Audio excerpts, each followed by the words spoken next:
A warm welcome to everyone joining us this evening for our program of Holocaust Remembrance and taking a stand against all forms of hate. I am Larry Rosenberg, your host for tonight's program. Let me start by saying we are fortunate to be sponsored by 9 incredible organizations. Let me mention them by name. The Jewish Community Relations Council of Long Island, the American Jewish Committee of Long Island, the Holocaust Memorial and Tolerance Center of Nassau County, the Nassau County Commission on Human Rights, United Synagogue of Conservative Judaism, Voices for Truth and Humanity, Congregation Shari Shalom in West Hempstead, Malvern Jewish Center, and the Valley Stream Jewish Center, as well as several community groups in the greater New York area. But most of all, it is so gratifying to see all of us come together for this program. Our webinar tonight will be focused, but at the same time diverse in content. Could you please put up the agenda slide? We will start with the singing of the national anthem led by Cantor Rosner, and then the lighting of the 6 memorial candles. As a new element this year, each candle will be lit by a representative of an oppressed community, indicating their connection to the Shoah. And we will be lighting a 7th candle in memory of the 5 million non-Jewish martyrs. We will then remember the Holocaust through the eyes of a survivor, Gabi held of blessed memory. Rabbi Vernon will introduce our keynote speaker, Father Patrick Desbois, and we will then close the program with the recitation of the Kaddish, a prayer for peace led by Rabbi El-Kozi, and Israel's national anthem, the Hatikva, led by Rabbi Yechiel. Whenever we come together to remember the Holocaust, not letting it evaporate into faint history, we always articulate our wish for never again. And ask, what are we doing to eliminate anti-Semitism and all forms of hate in the world today? Clearly, we are not there yet, and tonight we will bring to mind lessons to be learned for today's realities. Could you please stand in your places as Cantor Rosner leads us in the national anthem?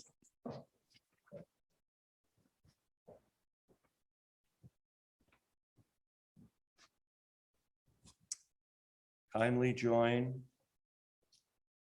Oh, say, can you sing by the dawn's early light, what so proudly we hailed at the twilight's last gleaming, whose broad stripes and bright stars through the perilous fight. All the ramparts we watched were so gallantly streaming, and the rocket's red glare, the bombs bursting in air, gave proof through the night that our flag was still there. Oh, say does that star-spangled banner yet wave o'er the land of the free and the home of the brave?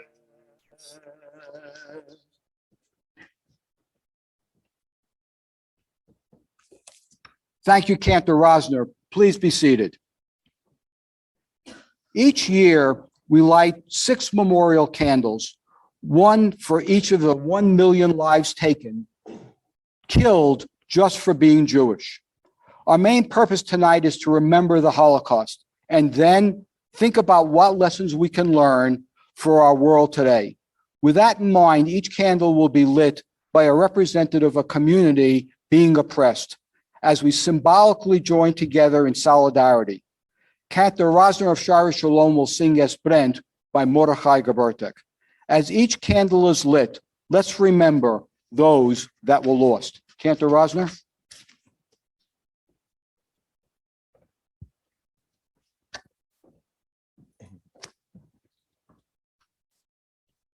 Es brennt Brüder, es brennt.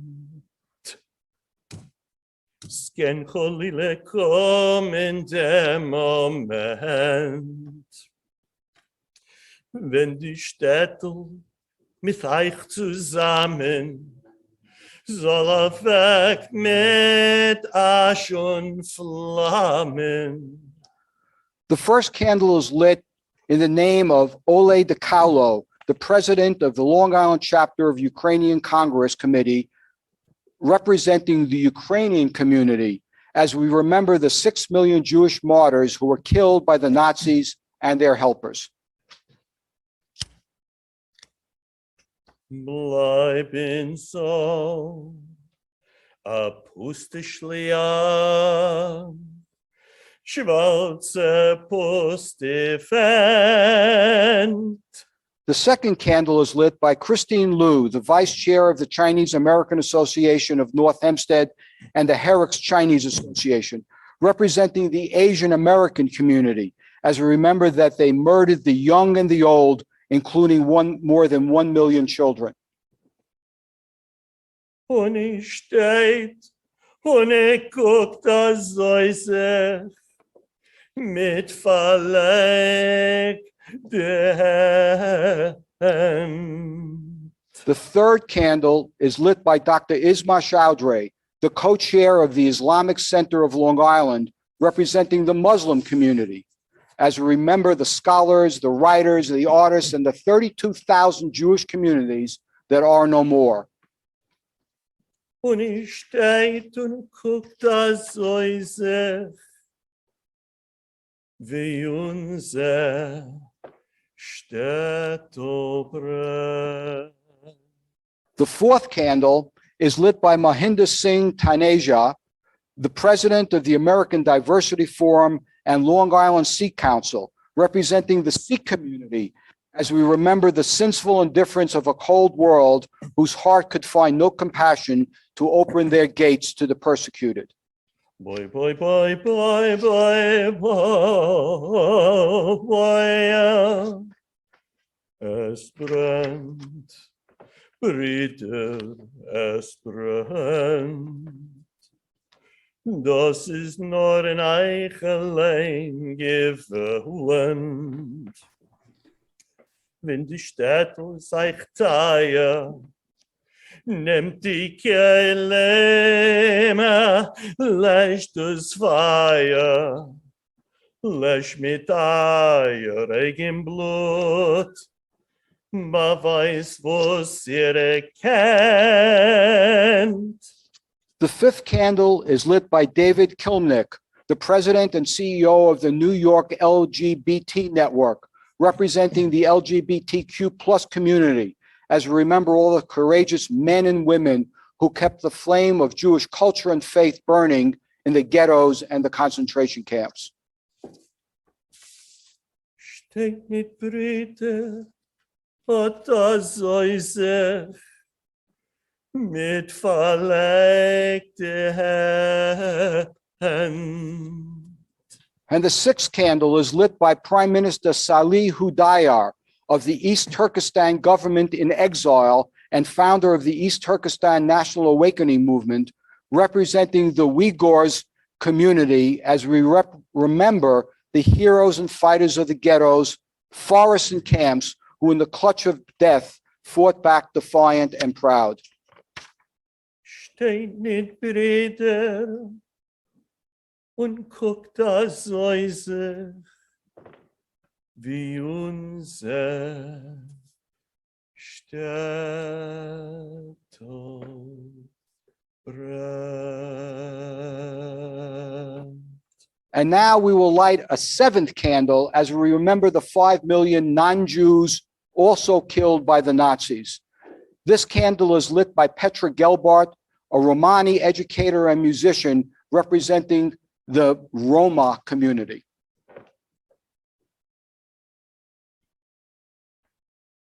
We remember now and forever.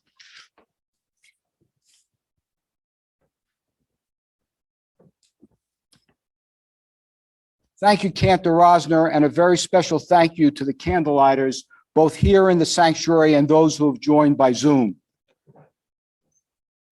To connect us to the reality of the Holocaust, Gabi Held, a Holocaust survivor, will share his personal experiences. Sadly, Gabi passed away about a year ago. His testimony that we're about to hear was recorded by Shira Stoll, then with the Staten Island Advance. Gabi's wife, Marianne, has zoomed in with us, and his brother, Leslie, will lead us in the Kaddish later in the program.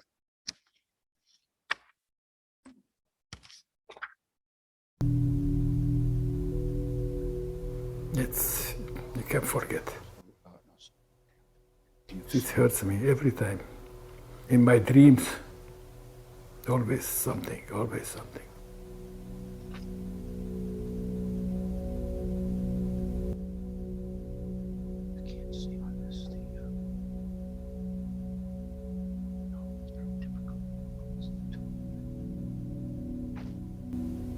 We had to wear yellow stars.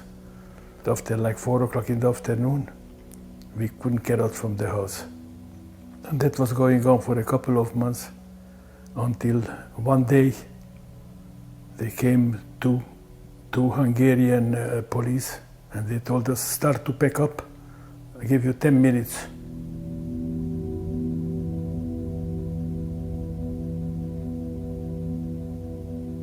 All the Jewish people were together and they took us to a factory. It's called a sugar factory. We were there for 3 to 4 weeks. No food, but whatever gave us, it was very limited. And one day, the train was waiting for us already, called a cattle train. They shoved us in. We have no idea what's going on, where we're going. We had nobody to ask. And the train was going about 2 days and 2 nights. No food, no water, no facilities. So it was awful, worse than animals. And where we were going,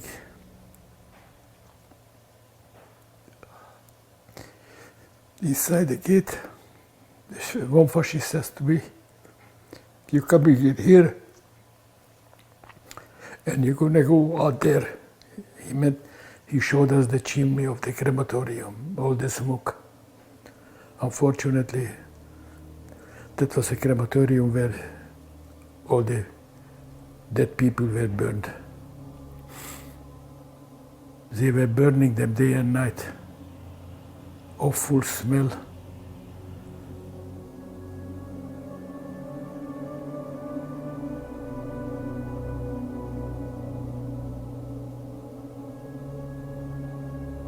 The name of the camp was Bergen-Belsen.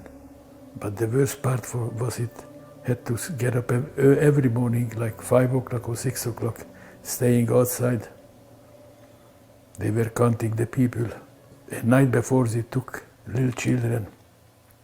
We were young, so my mother hid us on a bunk bed on the top of on a third level. My mother was hiding us I would say about 3 to 4 months. I get my older brother, I'm the middle, and the small brother. He was 6 years old, I was 12. I was bar mitzvah in Bergen-Belsen. There was a couple of Jewish people that treated us like normal human being, and we get I would say like a small piece of bread as a bar mitzvah gift. It was like a lifesaver. So every time in the Rosh Hashanah, I remember my bar mitzvah. It's hard for me to go over again. I can't talk no more.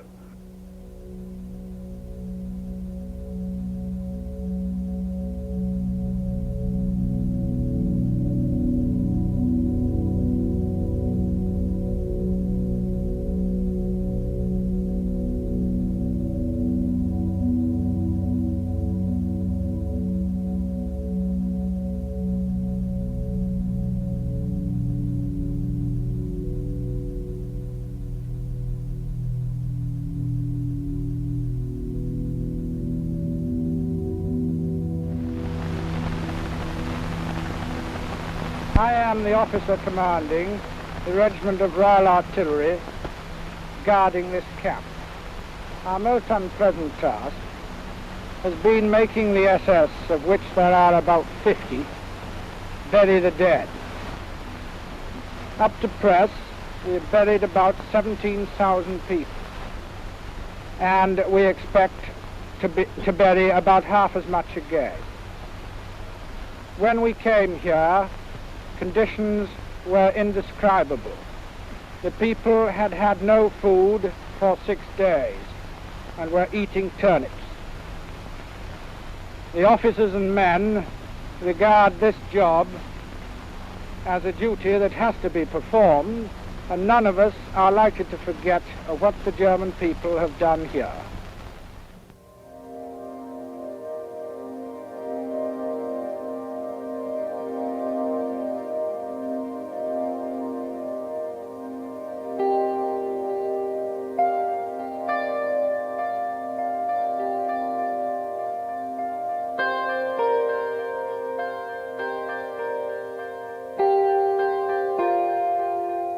We were lucky we survived.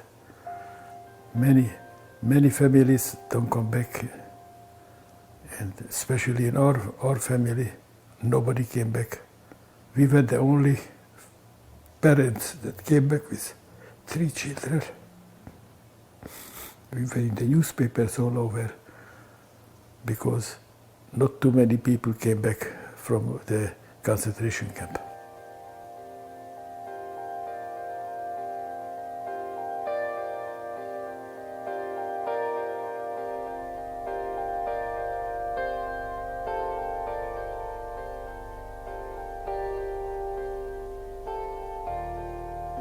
I was so angry, so I just wanted to beat the all Hungarian that they treated us like animals.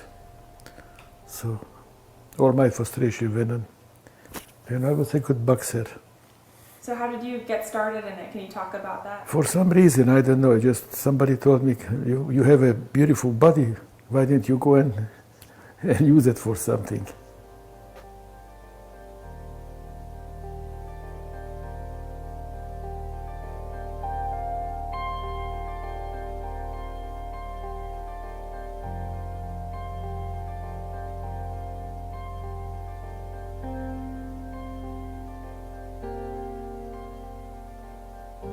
I got my daughter and the 2 grandchildren.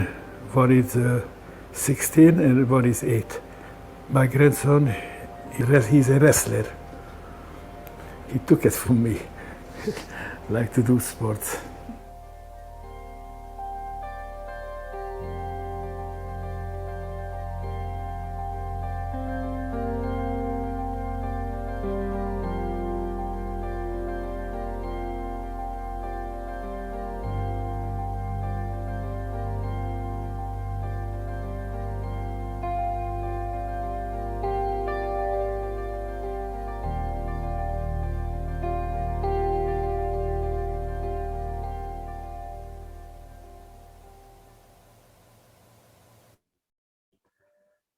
Our thanks to Gabi in memory, to his family, and certainly to our Staten Island friends. Specifically, our thanks go to Shira Stoll and to the Staten Island Advance. We are so grateful for making this film available not only this year, but last year, and we hope next year as well. It is now my honor to bring up Rabbi Vernon of Sha'arei Shalom to introduce our keynote speaker, Father Patrick Desbois. Rabbi Vernon.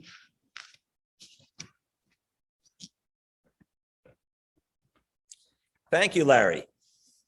Greetings from the sanctuary of Congregation Sha'arei Shalom, where I serve as its rabbi.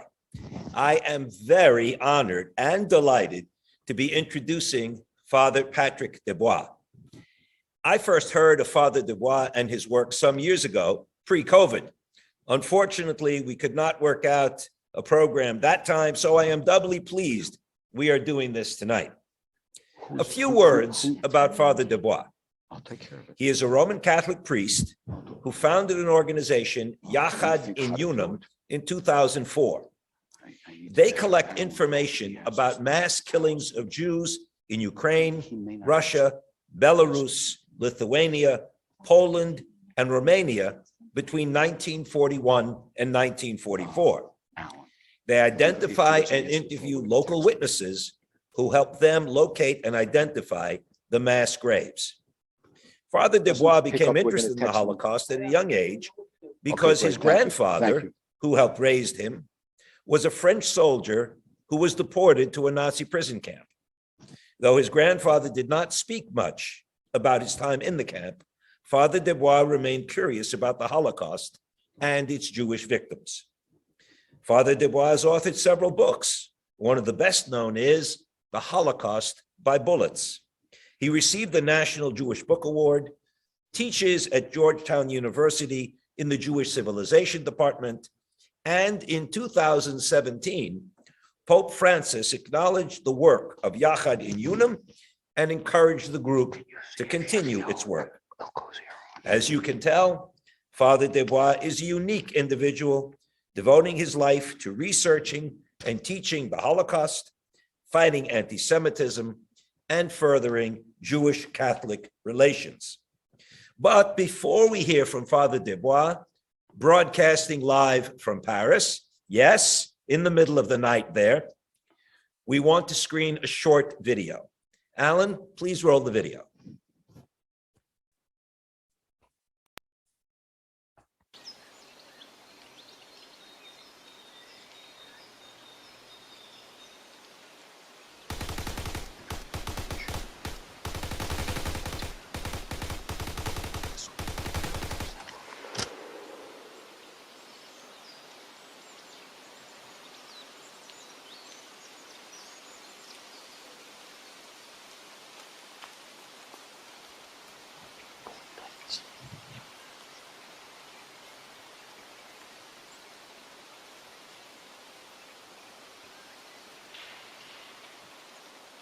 And she said, oh, I will show you. And she put her boots, she put her jacket, and she brought us at the end of the village, and she showed 18 small mass graves.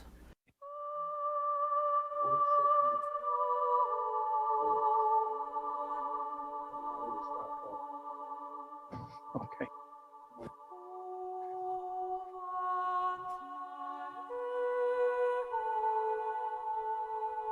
She told me I dreamt all my life to find somebody to say what I did. She was 14 years old, Ukrainian, and the morning when the German arrived, they called 10 girls and with a spade. And she asked her mom, must I go? And the mom told her, if you don't go, we will shoot you. And so she was forced to walk on the corpse between every shooting, to pack the corpse, to make space. And she said, suddenly all my schoolmates, Jewish schoolmates arrived, and I had to walk on them.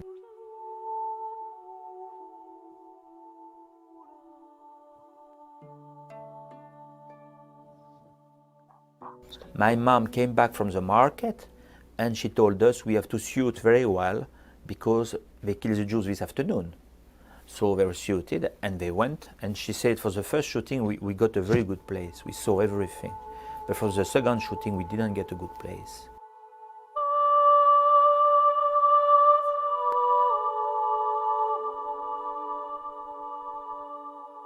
The Jewish women, before being killed, they threw their jewels because they don't want to give them to the German. And sometimes we find Magen David, the wedding rings, medallion. And I say, it's the last jest that this girl did in 42, just before she was shot. And every time I find it, I say, we found you, finally we found you.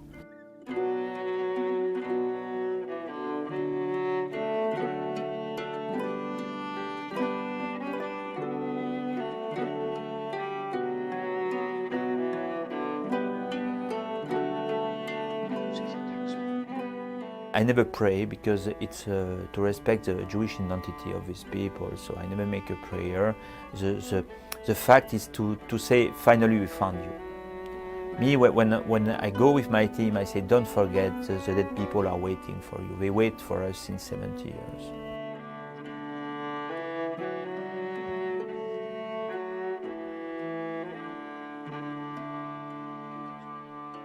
When you were sure you were not Jew, You were not gypsy, you were not gay, you were not communist, you were not partisan. Why you would be afraid? So you went to watch. People are attracted to go to watch people being killed when if they think they have no risk for them. Please let me tell you what I want you to respond to. Daddy, you keep so long with the way- One lady, by example, she told me, I went to see all the shooting. It was 17, and she was a teenager. And I said, why did you stay to see all these shootings? And she said, it was interesting for the children. And I heard this phrase now hundreds of times, interesting for the children.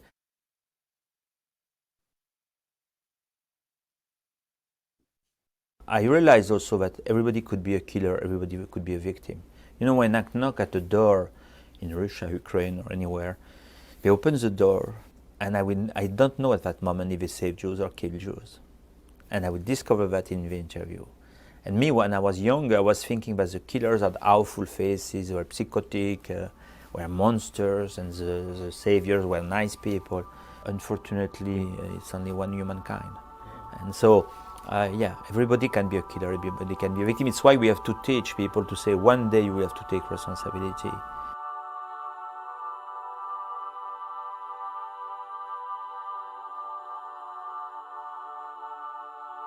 Sometimes you can think in America you are in a bubble of protections, but that's not true. There is only one planet, and it's burning in so many countries.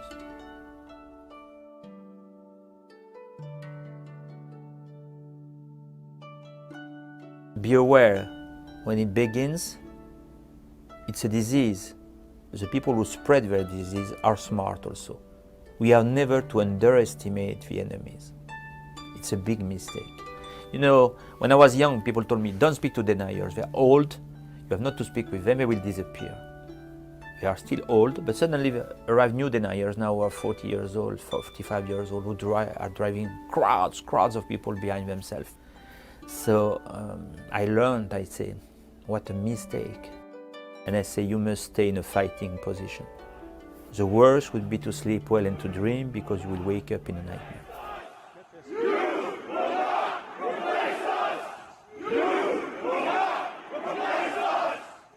The people who saved Jews, most of them were simple people.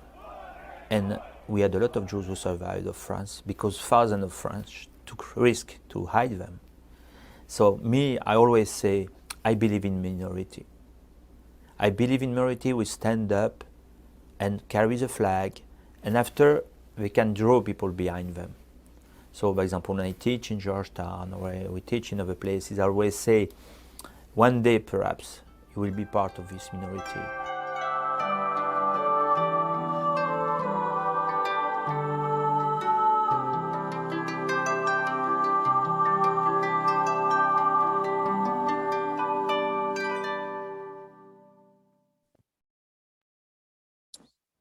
And now, let's turn our attention to our keynote speaker, Father Patrick Desbois. Thank you so much. As you have been told, I speak from Europe, so it's more than 1 in the morning. Why to teach about Holocaust by bullets? Why in my organization, with 20 other people, we spent years in Lithuania, in Lithuania, in Estonia, in Poland, in Belarus, in Russia, in Ukraine, Romania, Macedonia. Everything began by a family story. My grandpa has been deported in July 42 in Ukraine as prisoners. And as you said before me, he never spoke, but I understood he saw something. So one day I went there and I found that in the village where he was deported, 17 Jews minimum has been shot, plus an unknown number of Roma, plus an unknown number of Soviet prisoners. And I went there and I discovered that the people wanted to speak. We knew the priest, so we asked the priest to say at the Mass, whoever was present at the killing, go out, there is another priest, will interview you. And people went out of the Mass at the end of the Mass, and we were waiting with cameraman to interview these people who were present at the killing. So now we have filmed more than 8,000 non-Jews present at the shooting of the Jews in these countries or present at the killing of the Roma. Why people were present? Because normally we learned that Holocaust was secret and that nobody knew. It was not true. It was extremely public. So the first category of people who go to watch, they were children. For example, one lady, she told me, I was in my class and the director of the school came and said, tomorrow no school because we kill our enemies. You can go to watch. It will be the lesson the day after. So she told me, we woke up very early. We were 37 and we ran to be under a tree and we waited and we were too early. There were no Jew and no German. And suddenly the Jews and the German arrived. And I will never forget, this woman was nice. She was a child during the war. And she told me, I cried a lot. I said, Mom, you say you cried, but why did you stay the full day? And she told me, you know, it was interesting for us, the children. And so it's the first thing when you investigate about Holocaust by bullets to understand that for the neighbors, we're not Jew, we're not Roma, we're not communist. It was like a show. They went to watch. And I remember a woman, she told me, for the first shooting, we found a very good place to watch. But for the second shooting, we didn't get a good place. It was like a carnival. It was like a demonstration. And everybody tried to see climbing on a tree, climbing on a roof, or behind a bush to look at it. The second category of witnesses that we interviewed are people who are requisitioned by the German. You know, the German, they don't want to make the dirty job. They arrive early in the morning at 6 o'clock in the village and they leave at 5 p.m. But they need people to dig. They need people to fulfill the mass grave. They need people to bring the Jews on their cart and horses. They need people to bring back the clothes of the Jews, to clean them, to sell them by auction. The Germans don't want to make the dirty job, and it was in Soviet Union. So you could employ people without paying them. And so majority of the witnesses were diggers or employed to fulfill the mass grave, etc. I will never forget what it was in a village of Ukraine. One man, he was a teenager, and he was requisitioned to fulfill the mass grave with his spade. And he began to do it. And suddenly he realized the Jews were not dead. And like in a movie, the hand of a guy took his spade. And so he fainted. And when he woke up, he was near the mass grave with his mom. And he told me all the mass grave was moving and stayed moving during 3 days. You must understand, this killing of Jews were personal, but also if a Jew was only injured or children or too old, he was pushed and buried alive. It's why in every village people said the mass grave was moving during 3 days. So what was surprising for me is that all these witnesses wanted to speak before to die. We still need 2 years to finish the job. Unfortunately, we cannot go back in Ukraine this year and in Russia, but we will go in Poland and the Baltic country where they shot Jews and Roma in same places.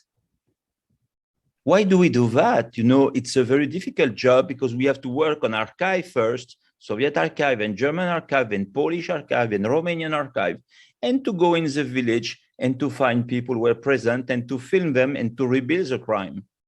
Why do we do that? You know, I'm from Europe, and it was Europe. It was Eastern Europe, and we killed minimum 2.2 million Jews by shootings, plus an unknown number of Roma. We found 70 extermination sites of Roma. And nobody cares. and nobody remembers it. You know, if you go in a street of New York this afternoon or in Paris tomorrow, and you say Holocaust, if they know something, they will say Auschwitz. They will not say shooting. In fact, by the shooting, they shot 2 times more victims than in Auschwitz. Why it doesn't make memory? You know, it's very sad because these shootings were not secret, were public, and nobody remembers it, and nobody teaches it today. So I think it's important. You are a synagogue, and you know, if you read the beginning of the Bible, Cain is killing Abel. It's the first brother is assassinating his brother. And the first question of God is, where is your brother? And you remember that Cain said, am I the guardian of my brother? I'm nothing to do with that. And God said, don't you hear that the blood of Abel is climbing from earth until heaven? And the commentary of Rashi says the bloods, meaning all the people who have been killed. It's why we cannot build a modern country, a modern planet, and ask 2 million Jews and ask hundreds of thousands of Roma to be silent in mass graves where they have been buried like animals. How do we find the mass grave? Through the archives, through the neighbors we remember, but also, unfortunately, in many villages, the mass grave is the place where the farmers are throwing the garbage. When we see the garbage on the ground, we know it's a mass grave of the Jews or a mass grave of Roma. So I would say it's a terrible situation. Also, many mass graves are reopened today by the smugglers. Why do they reopen the mass grave? Because they want to find gold thief or a jewel or anything. And you see very frequently bones outside. We are in 2022. More than 2 million people have been assassinated in public. It's a duty to remember each one. Another question is that every Jew, every Roma has been shot by somebody. Holocaust was not a tsunami. Holocaust was not Himmler and Hitler and Heydrich going on the ground. Thousands and thousands of Germans from Stuttgart, from Munich, from Berlin, sometimes very young, left their country. And during 3-4 years, every day, were shooting innocent civilian Jews or Roma. So we must also name the name of the killers. Before the war in Ukraine, I was the chief also of the memorial of Babi Yar. Babi Yar is the place where the Germans shot in 2 days more than 33,000 Jews. And for the 80th anniversary last year, we decided to publish the name of 159 German killers. It was the first time. You know why we did that? Because I made a conference one day about Babi Yar, and people asked me, who is Mr. Babi Yar? I realized that people think it's a ravine who kills the Jews. It's not human beings. And so we succeeded to find 159 names with their CV, their origin, their age, and how they kill Jews. You know, only in Babi Yar, more than 2,000 Germans were shooting. Only 5 have been judged. It's why it's a duty. It's a duty to say today we have to remember and to pay duty to each victim who has been killed by somebody. Every killer saw his victim, every victim saw his killer. But it's also a duty for me to denounce the name of Cain, because no justice, no responsibility. At the end, only Himmler was supposed to be guilty, because everybody said, I had a boss, I was not the boss, I am not guilty. So we will go on. We want to finish it, want to raise the money to finish the budget, because, you know, it's the last chance. The witnesses who are not Jews are not young. They were children. They were in the same school that the Jews and the Roma. And sometimes they saw the arrestation of Jews and Roma in their school by local police, local gendarmerie. And they went out to watch. You know, I'm very proud also that among you there is a Roma delegation. We found 70 extermination sites of Roma. There are only 2 sites with a stone. Only 2. The other have nothing. Like if it was nothing to kill them. It's why it's a duty of justice to the Jews and to the Roma to do it before it's too late. Witnesses accept to speak. Witnesses accept to show where was the mass grave. And I would say, in spite of politics, accept the war with today. And of course, we'll break down the program in Ukraine and Russia. Out of that, we need to finish to pay duty to all of them, because we need to find each mass grave of Jew and Roma, to put him on a map. So you can see in my organization, in Yahad-In Unum, we have a map with points, and you can pinpoint the points and see what happened. And you can ask, if you have families of survivors, what happened in my village?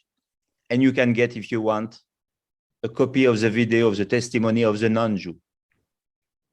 I will finish also to say, we are the only organization to have interviewed thousands of non-Jews. It's important because today, for every genocide, genocide are denied. There is no genocide which is recognized. Genocide of Jews, genocide of Armenian, genocide of Tutsi, etc., are denied. The mass killers say always, we never did it. But in this case, for Holocaust by Bullets, we have the Soviet archives. We have the German archives, the Polish archives. We have the bullets that we found on the ground, the cartridges. And we have the voice and the faces of the neighbors who were not Jews present at the killing of the Jews or the Roma. So what we built with Yahad-In Unum, it's a huge building against denier. And you know, unfortunately, the survivors disappear today, one by one. And more the survivor will disappear, more the denier will reappear. It's why we have to prove the crimes one by one. Holocaust was a crime. Every Jew has been killed by somebody in a camp or out of a camp. Every Roma has been killed by somebody. It was not a storm. And finally, we have to teach. We have to transmit that to new generations. Why to teach Holocaust? First, because it was justice to the victims and justice against the killers, but also because today anti-Semitism is coming back in a very violent way. As you know, some Jews have been killed since 10 years in France in a very awful way. One survivor has been burnt alive, another lady has been shot from a building, thrown from a building, etc., etc. And we are not the only country. And violence is coming to pop up in America. Like I saw many images of Jews kicked in the street in Brooklyn. When anti-Semitism becomes violent again, it's dangerous. We know it. It's the same for anti-Tziganism. For people who are against the Roma, violence is popping here and there, and we had to investigate around Paris about the violence against the Roma in the year 19. So we have to teach Holocaust because these young people from Germany, their collaborators from Poland, from Ukraine, from Romania, were happy to do it. They were happy to kill people. You know, Hitler never missed employee, he never missed workers in Ukraine, in Poland, in Russia. He found always people to do the job. Today it's the same. Today you have in America an amount of white hate groups, but you also an amount of Islamist groups. And these people have a common ideology. It's that the best is to eliminate the bad people. The bad people are not the same for each group, but at the end, Jews are always in the list and Roma not far. We have also to teach Holocaust by bullets, and I will finish by that, because the mass killers of today learned. One day I was in a meeting in Poland, long time ago in Soviet time, and a friend of mine told me Hitler made a mistake. I told him which mistake. He told me he built Auschwitz. I say, why is it a mistake for you? He said, because the Jews are coming back in Auschwitz now, but they never came back when they killed them in forest. And was unfortunately very true. The mass killers now know that if they kill people, they have to do it not in a public way, not in a camp, but mainly by killing, bombing, shooting, making people disappear, etc. We come back to genocide handmade. They learn from Hitler. As we say, there is Shoah fatigue, but there is no Hitler fatigue. So we have to teach Holocaust to heal the planet. Because in the same time today, in many countries, innocent victims are persecuted or killed for no reason except to be born. It's a duty to humanity. We have the memory of this genocide of the Jews and Roma with a unique genocide in the planet. But unfortunately, many people are proud of it and repeat it in another way with the same population or with another population. I'm so thankful that you organized this event with so many people who are victims in their country. We have to stay together strongly, because on the other side, there are people who surely make Zoom meeting, international meeting, to be strong to make a genocide. We need to be strong together at an international level and an inter-ethnic group also. Thank you so much. God bless you. And a huge thank you to your community and to your synagogue. Thank you. Thank you so much, Father Desbois. Let us all join in a virtual round of applause for the words you've shared with us. Thank you, Father. Merci. There are so many people to thank for making this program possible. But first, we must express a special thank you to the Jewish Community Relations Council of Long Island, its executive director, Mindy Perlmutter. She, for several years now, has adopted this program with energy and expertise. She's the connection to resources, and she's both a coach and a partner. Simply stated, Mindy is the critical success factor for tonight. Thank you so much, Mindy. Next, our elected officials.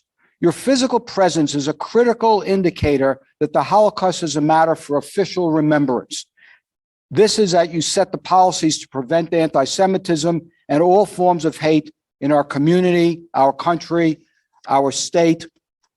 We appreciate your being here, and we encourage your continued support of our mission. Let me take a moment to mention each of you by name and thank you for joining us tonight. Former United States Congressman Gary Ackerman, New York State Senators Jim Gorgrin and Kevin Thomas, New York State Assemblywoman Gina Saletti, Nassau County Legislator John Guffrey, and Town of North Hempstead Councilwomen Marian Del Monte and Veronica Lurvy. We also recognize with appreciation our candlelighters who, as they remember the Holocaust, have brought a new dimension to our program tonight. And a big thank you to the organizations and faith leaders that have joined us. That hate has no bounds. We must come together and ensure our collective freedoms. Also, thank you to our organizing committee over 20 people who have worked so hard over the past few months to make this 1-hour program so meaningful. To our 9 major co-sponsors, your respective leaders, your staffs, you just made an incredible difference. And certainly to our clergy, some that we've seen so far and some that were about to come on camera for their respective roles. And of course, a big thank you to our speakers, to survivor Gabi Held, his brother Leslie, and Father Patrick Desbois. You have taught us to remember and reminded us that hate must be eradicated.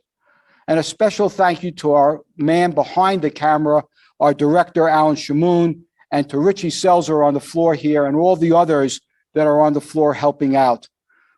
But most of all, our appreciation goes out to each and every one of you that has joined us today. We estimate that there are over 300 people in this program from across the country and indeed internationally. Today, you have remembered, and today, you have taken a stand.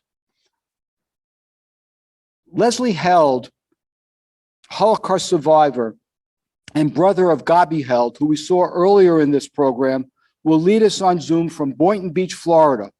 Leslie will lead us in the traditional mourner's prayer, the Kaddish, as we remember the 6 million Jews that were slaughtered, the non-Jewish people that were also killed by the Nazis, and the military heroes that made the ultimate sacrifice. Please stand in your places as Leslie leads us in the Kaddish. Leslie, please. Amen.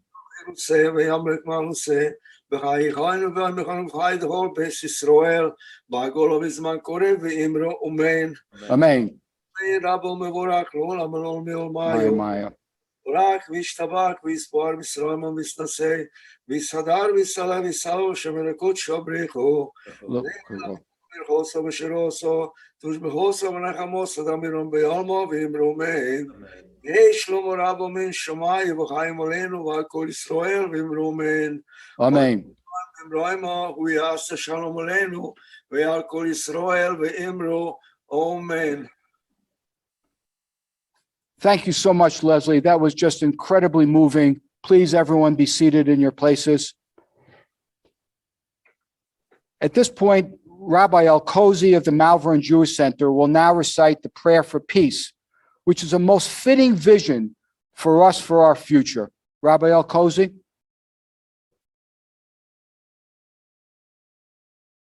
Yehi ratzon milfanecha, Adonai Eloheinu v'Elohei avotenu. May it be your will, Lord our God and God of our ancestors, that we see the day when war and bloodshed cease, when a great peace will embrace the whole world. Then nation will not threaten nation, and the human family will not again know war. For all who live on earth shall realize we have not come into being to hate or to destroy. We have come into being to praise, to labor, and to love. Compassionate God, bless the leaders of all nations with the power of compassion. Fulfill the promise conveyed in Scripture. I will bring peace to the land, and you shall lie down, and no one shall terrify you. I will rid the land of vicious beasts, and it shall not be ravaged by war. Let love and justice flow like a mighty stream. Let peace fill the earth as waters fill the sea, and let us say, Amen. Amen. And now we will have Rabbi Yechiel of the Valley Stream Jewish Center lead us in the national anthem of the State of Israel, the Hatikva. Please rise. כל עוד בלבב פנימה, נפש יהודי הומייה, ולפאתם מזרח קדימה, עין לציון צופיה. עוד לא אבדה תקוותנו, התקווה שנות 2000, להיות עם חופשי בארצנו, ארץ ציון וירושלים. להיות עם חופשי בארצנו, ארץ ציון וירושלים.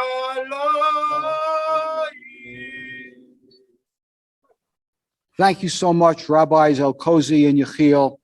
And once again, thank you all for joining us. Please be seated. For those of us who wish to participate in the evening prayer, the Mariv, please stay on this connection after a short pause. This concludes our formal program, but before we leave, 2 requests.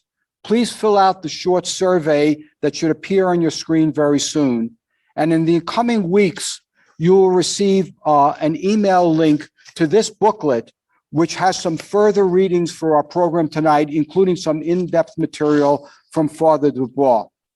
And I will see you at next year's Holocaust program, Sunday, April 16th, 2023, as our journey continues. Good night.